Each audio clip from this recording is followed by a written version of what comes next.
Dans cette vidéo, nous allons apprendre comment bobiner la canette.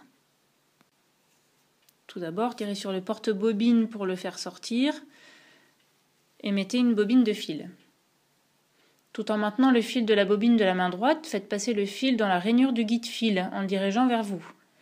Ensuite, faites passer le fil autour du disque de prétention et introduisez complètement le fil. Sur toutes les machines, vous trouverez un dessin sur la machine. Utilisez le dessin avec le fil en pointillé qui sert pour le bobinage de la canette et suivez bien le chemin indiqué. Pour l'enfilage du fil supérieur pour la couture normale, suivez le dessin où la ligne est continue. Faites passer l'extrémité du fil à travers le trou sur la canette depuis l'intérieur jusqu'à l'extérieur. Placez la canette sur l'axe du dévidoir et faites glisser l'axe du dévidoir vers la droite. C'est comme un bouton.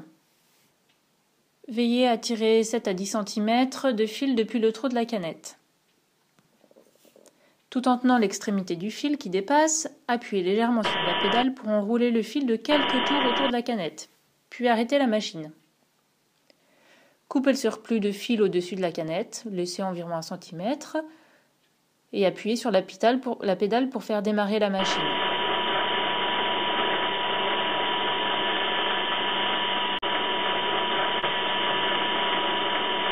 Lorsque la canette semble pleine et commence à tourner doucement, retirez votre pied de la pédale. Certaines machines s'arrêtent automatiquement quand la canette est pleine. Vous n'êtes pas obligé cependant de remplir complètement votre canette. Si vous avez besoin de peu de fil pour faire votre ouvrage, ne bobinez que le nécessaire.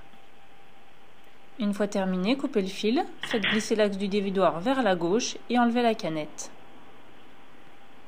Vérifiez à ce que la canette soit bien bobinée, sinon la tension du fil risque de se relâcher et l'aiguille de se casser.